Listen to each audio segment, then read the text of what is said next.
बुल्ले शाह जी का नाम आप सबने सुना होगा। पंजाबी संत हुए, बड़े पहुंचे हुए फकीर हुए। उनके जीवन की एक बड़ी विचित्र घटना है। वो जिन गुरु के चरणों में रहते थे, अब धन तो था नहीं, गरीब परिवार से थे बुल्ले शाह जी, तो सोचते रहते थे गुरु जी को मैं कैसे प्रसन्न करूं।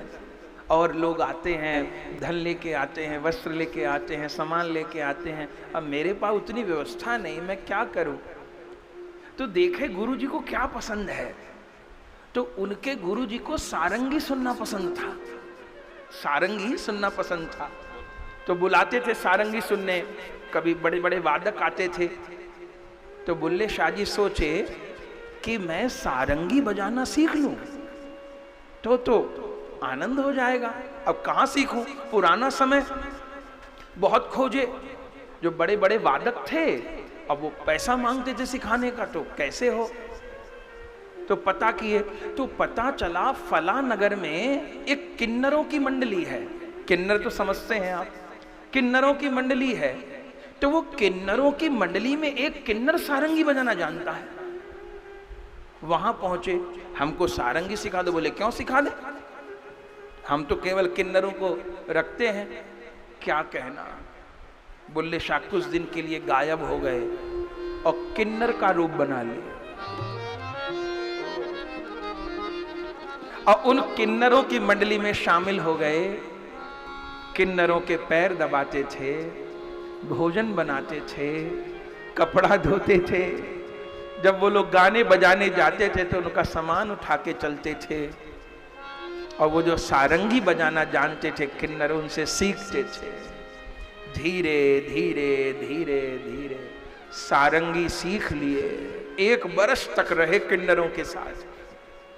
चुगलखोर तो सब जगह होते हैं और सब युग में होते हैं। तुलसीदास जी तो कहते हैं जैसे भगवान अवतार लेते हैं, ये निंदक भी अवतार लेते हैं। बोले कैसे लेते हैं। रामचरितमानस में लिखा है, जो जन पर निंदा करहीं सो चमकादड़ है अवतरहीं। उनका चमकादड़ के रूप में अवतार होता है। चमकादड़ जानते हैं ना, चमकादड़ जानते कैसा जीव होता है। ये तो आप जानते हैं, उल्टा लटका रहता है, चिपक जाता है, छुटाना भारी। पर उसकी एक बड़ी विचित्रता होती है, चमकादड़ के शरीर में एक ही छिद्र होता है।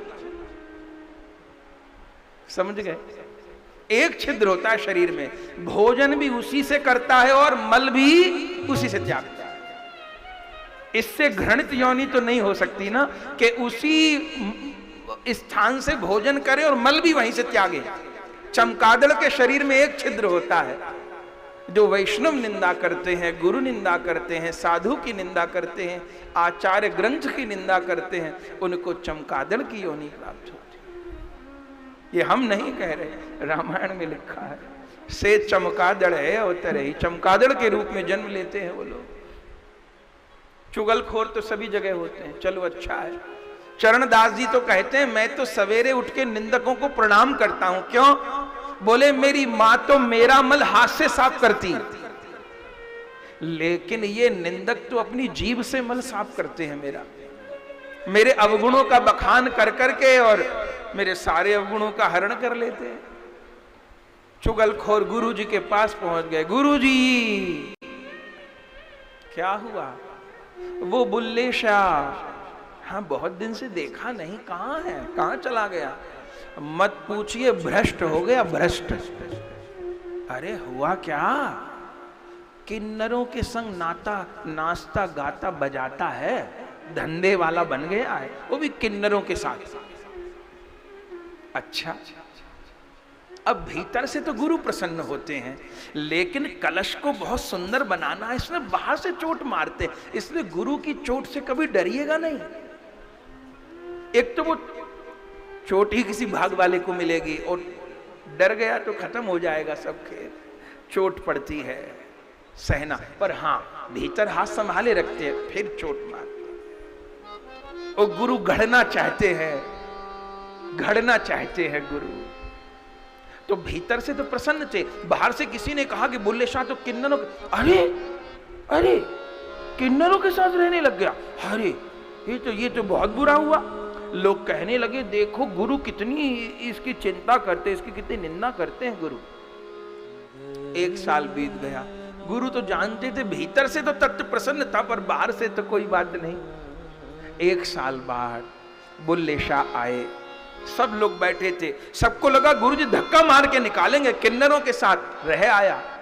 आए, प्रणाम किए, अरे बुलिया कहां रह गए बेटा, कहां थे?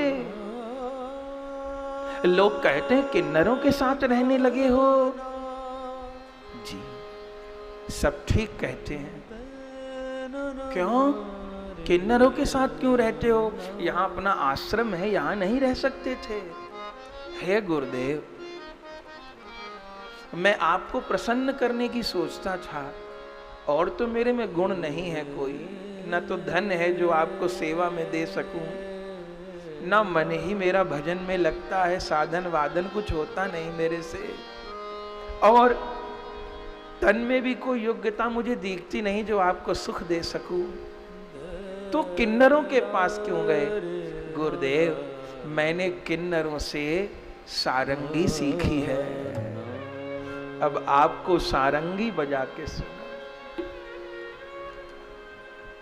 गुरुदेव फूट फूट कर रोने लगे, अंक में भर लिए, अंक में भर।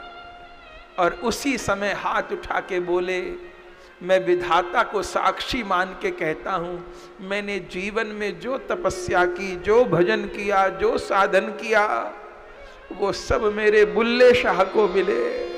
मेरी सारी संपत्ति मेरे बुल्ले शाह को।